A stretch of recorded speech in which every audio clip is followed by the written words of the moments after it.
ओम शांति। जगदम्बा सरस्वती कितना बड़ा नाम है। जगदम्बा कहते ही हमें जगदम्बा देवी अष्टभुजाधारी सिंह वाहिनी महिषासुर मर्दनी याद आ जाती है। सरस्वती विद्या की देवी।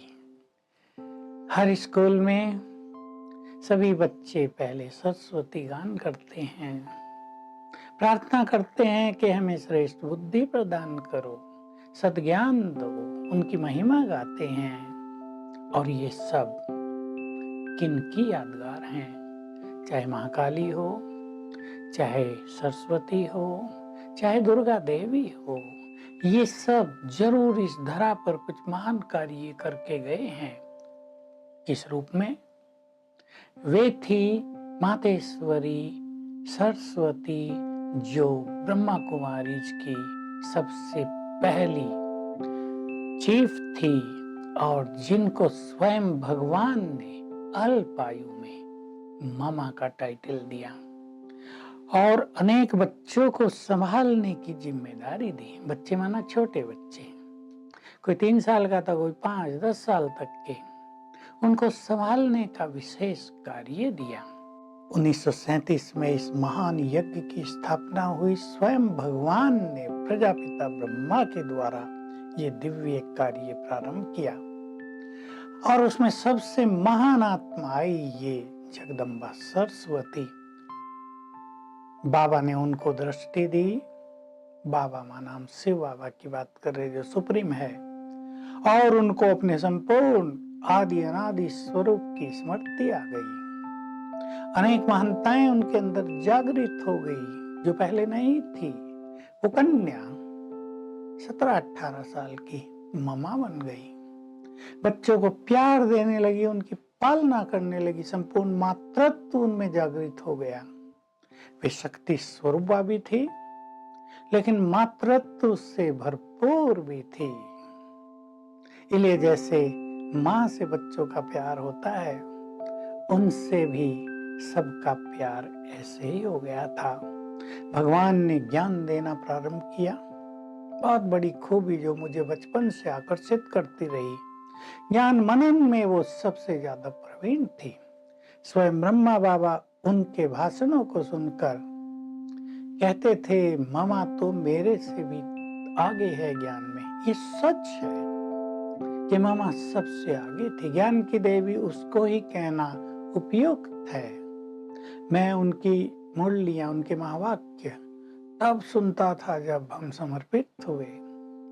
अब से 52 साल पहले उनके महावाक्य सुने, लगा कितना गुह्य ज्ञान, कितना सुंदर मनन करके वे उसका विस्तार करती हैं। उस समय मैं आपको एक राज की बात बताऊं, शिव बाबा ने भी संपूर्ण ज्ञान हमें नहीं दिया था, अभी ज्ञान दिया जा रहा था। जैसे पढ़ाई नंबरवार स्टैंडर्ड में हम आगे बढ़ते हैं, लेकिन मामा ने वो सब बातें पहले ही जान ली थी। ऐसी दिव्य बुद्धि से संपन्न, बहुत पवित्र बुद्धि से युक्त ये महान आत्मा थी। मैं सोचा करता हूँ, अब से 56-57 साल पहले, 58-60 साल पहले मामा को वो गुह्य ज्ञान था जो हमें अब तक प्राप्त नहीं है। सच बात है ये। अब शिव बाबा ने संपूर्ण गुह्य ज्ञान दे दिया, लेकिन हमने ज्ञान की गुह्यता मामा से ही सीखी।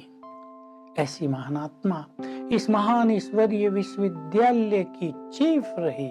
सोचो, जो पवित्रता की शक्ति से संपन्न थी, जिनके नेतृत्व में सभी 350 भाई बहने बहुत ही संतुष्ट थे, गुणगान करते थे सब उनका। कोई ऐसा एक भी नहीं था जिसे मामा के बारे में कुछ शिकायत हो कि मामा ने उनको कभी डांटा, मामा ने उनकी कभी बात नहीं सुनी, मामा ने उनको ऐसा बुरा भला कहा। सभी महिमा करते थे। मामा शिक्षाएं तो अवश्य देती थी, उसमें कभी कभी शक्ति स्वरूप भी होता था, लेकिन प्यार इतना ज्यादा होता था कि वे किसी को भी बुरा नहीं लगता था। स्वमान में स्थित करके सभी को उनकी महानताओं की याद दिलाकर फिर वो शिक्षाएं दिया करती थी। तो ज्ञान की देवी, सर्व शक्तियों में संपन्न शक्ति स्वरूपा ऐसी थी मम्मा हमारी, जो पवित्रता की तो चेतन देवी थी। मैं ये कह सकता हूँ इस धरा पर अवतरित वो पवित्रता की अवतार थी। एक ऐसी चलती फिरती पवित्रता की लाइट हाउस थी जिसने इस यज्ञ को बहुत मजबूती प्रदान की। पवित्रता कोई छोटी चीज नहीं है। मन वचन कर्म से कोई पवित्र हो जाए, स्वप्नों तक पवित्र हो जाए, वृत्तियों को पवित्र कर दे, ये मामा जैसी महान आत्मा के लिए ही अब से 56-60 साल पहले संभव था। हम सब साधना करते आ रहे हैं, साधना करने के बाद ये स्थिति हम प्राप्त करते जा रहे हैं, फिर भी सब नहीं कर पा रहे हैं। और उन्होंने देखो पहले ही क्षण आते ही महसूस कर लिया, तुम सरस्वती हो, जगत की माँ हो, सब तुम्हारे बच्चे हैं। किसके लिए बुरी दृष्टि रखी जाए? सब तो बच्चे हैं, पुत्र पुत्रियां हैं। सभी मामा से गले मिलते थे। जो गले मिल गया, जिसने मामा को स्पर्श कर लिया, वो भी पवित्र हो जाता था, उसका भी देहभान नष्ट हो जाता था। ऐसी महान आत्मा जिसने प्रकृति के तत्वों को भी पावन कर दिया, हमारी मामा थी।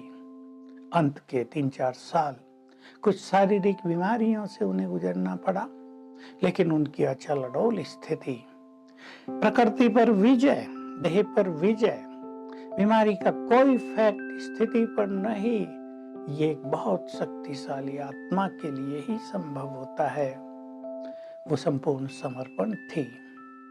बाबा ने जो कहा तुरंत करना है, कोई मन में करेक्शन की भावना नहीं, कोई क्वेश्चन नहीं, कोई एडिशन नहीं, क्योंकि वो जानती थी भगवान बोल रहा है और भगवान जो कुछ बोलेगा वो परम सत्य है, और बोलने के साथ वो अपना बल भी देता है, इसलिए उसको सच्चे दिल से फॉलो करती थी। मामा ने कभी क्या क्यों नहीं किया बाबा के सामने, सदा ही सिर झुका कर कहा, जी बाबा जो आप कहें। महान योगिनी थी वे।